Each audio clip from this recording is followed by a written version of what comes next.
Good morning. Welcome to Tea, Coffee, and Torah, episode 25. I'm so thrilled to have you with me this morning. And just this morning, we are talking about prophet scholarship in ancient Israel. And I want to reiterate some of the parameters that I am working on, some of the foundation of ideas that I am working on with this study. When a prophet quotes, and yes, I'm still nasal. Sorry about that, but I am still nasal this morning. When a prophet quotes directly from a text that is today in the written Torah, or when he paraphrases it, or he refers to it, that is one really good way for us to say or to identify what could be either an original text or at least a text that prophet would have had at his disposal. He could have referred to it. The other thing is that with that reference, those specific references, we cannot rule that document out if it has these specific references in it. Again, from my studies, I have seen that the Torah that would have existed in the wilderness would have comprised many books. If you look at, some of the ancient sources, like if you go to Tibet or even in Ghana, and you look at some of the libraries that you have, you find that those libraries contained many, many scrolls. It was divided much further, isolated, much greater than the versions we have today that have been edited and compiled together. So what we're looking for through the ages, through the history of transcribing the text, what information, what concepts would that prophet have had? I would like to convince you, I would like to convert you to the overwhelming evidence that exists for prophets using scholarship in ancient Israel. And this is an idea of scholarship that exists today. So prophets would quote from the original source, which was the written Torah. They would use that as the basis and the justification, just as we would quote from a law code today. They did that. And then they would quote from their predecessors. And this showed a couple things. Number one, it showed that they were upholding their predecessors' interpretation. It also shows the legitimacy of that interpretation, but it also shows and reveals that they held to ideals within a primary document or documents. The other thing that I hope this study challenges is the idea that prophecy is a state of ecstasy, where all of a sudden the Spirit of God comes upon them and they just prophesy. While that does happen, it is very, very rare, especially for the prophet's written record that we have today. Oftentimes when it says the word of Yahweh unto, many times that is a signal of this is my interpretation of the law, which is actually a very legitimate interpretation. Just because it is something that is given in that context or given in that way does not diminish from a divine inspiration. Many people are divinely inspired when they study the text, and they can do it very logically and rationally without having to be in a trance or having to have mysticism or anything like that. The other thing that I find with this study is that the concepts really reveal what ancient sources the prophets were working on as well. Deuteronomy 4:10 states, teach these statutes, judgments, laws, teach all of this covenant, teach everything to your children. And if Israel did that, they very likely had memorized the text. They probably knew it by heart. I know, very early in America's history, there were many people that actually knew the U.S. Constitution by heart. They could recite it. In a classical education, before our modern distractions, that was something that was very, very common to find in children. Even today, Jews that attend a yeshiva, their education is so thorough that they memorize entire books of the Bible. And there's even, in my Christian circles as well, there's many children that know entire passages and they know them by heart. So kind of, Jeremiah's idea that, or in Isaiah, that we're going to write the Torah on your heart. Well, you do that by memorizing it, internalizing it, and it becomes a part of you.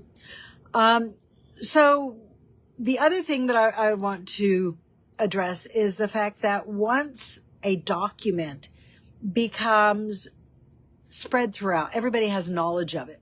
It really becomes this source of a collective memory where the entire society knows about it. Just like today, the U.S. Constitution is a collective memory among Americans. Not every American can quote it verbatim. Not every American can recite all the amendments.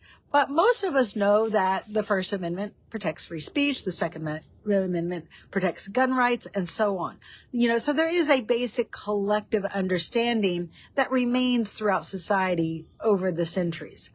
Now, it's very interesting. When we looked at, and before I go any further, let me just mention here for a minute. I did upload a text last night. It's a document for you to refer to. Just a note, I don't recommend printing this, just refer to it on your computer. But if you want to print this, I suggest that you print it out in portrait. And what I did is I took them as leaves, and I just simply, you can see this is the middle leaf and the third leaf. So the first leaf, second leaf, and the third leaf. I just taped them together in the back because you really have to see these ideas horizontally in order to kind of see where they repeat and to see everywhere that they are used. In no way what I am presenting in this Excel spreadsheet, is it comprehensive? Is it thorough? I am wanting to give you an idea. I'm wanting to delve in and show you where those concepts come from. So last week we saw, or rather, I guess last episode 24, we saw that Jeremiah refers to an ancient text in Jeremiah 2:20. And he does this by saying, he says, in old time, or in forever, from forever, me olam, which is an idea that, it's an age, a very long age. And he does that, and it indicates that he is quoting from something specific. And we find that there is indeed a direct parallel with Leviticus 26:13 that he is quoting from. Today we're going to look at Jeremiah 2:2.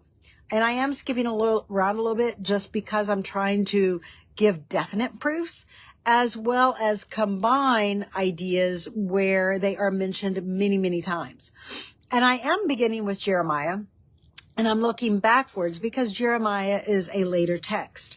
So if we can see some of the things very, very late that Jeremiah had at his disposal, that helps us to understand those other texts that he may have had a little bit earlier. So Jeremiah 2:2 uses the word, where Jeremiah 2:20 said met olam and referred to something that was very ancient. In Jeremiah 2:2, he says remember, zakar. So when you have this idea of remembering is, number one, a collective memory of society, but that collective memory is based on an original written text that the society memorized, that became part of the culture, part of that society. So today we are going to look at, and if you have your chart, please grab it. Again, it's very, very long. So if you print it out, do print it out in portrait and just, put the leaves together. So I don't expect to go through the entire evidence today. We're going to probably break this over 2 to 3 discussions together. And I would appreciate your feedback. I appreciate your comments always. So please put those in the comments below, and I'd love to hear your thoughts on this. So if you look at Jeremiah 2:2, this is what the text says. It says, "Go and cry in the ears of Jerusalem, saying, Thus says Yahweh, I remember you, the kindness of your youth, the love of your espousals, when you went after me in the wilderness, in a land that was not sown." And so we have two main concepts here. One, we have the idea that originally that Israel was in the wilderness, but during this time in the wilderness, it was a betrothal, it was an espousal, a marriage in the wilderness. And this really defines Yahweh's initial interaction with Israel, and it is conceptualized as a marriage covenant.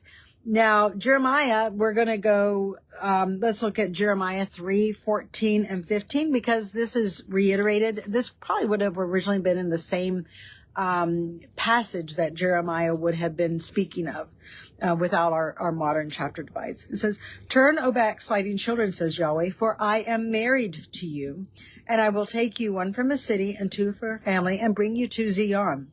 And I will give you pastors according to my heart, which shall feed you with knowledge and understanding."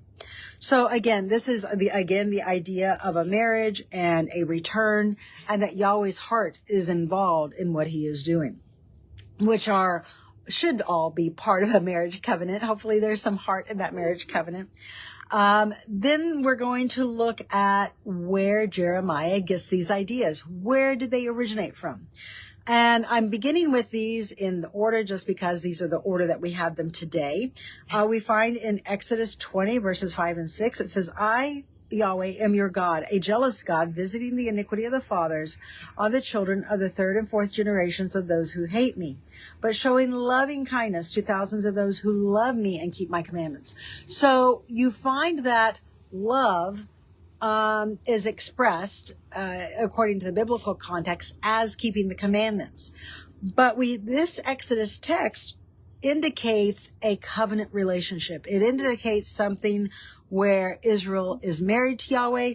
And the word jealous, modernly is come under fire because people don't like the idea of jealousy. But if you're entering into a monogamous relationship with someone, and you should be a little jealous if that person is looking at other people. In this case, it's going to be Israel looking at other deities. So, Yahweh has a right to be jealous of Israel and not wanting to share her with other gods. I don't think that's outside the realm of, something that is acceptable. Now, the text that really solidifies this idea of a marriage covenant is going to be Deuteronomy 7 through 10. And this is really where Yahweh defines, or Moses defines, Israel's covenanting with Yahweh at Mount Sinai as a covenant relationship. And it says in Deuteronomy 7:7, "Yahweh did not set his love upon you, nor choose you because you were more in number than any of the other people, for you were the fewest of all peoples, but because Yahweh loved you and kept the oath which he swore to your fathers, and brought you out of the land of Egypt by a mighty hand."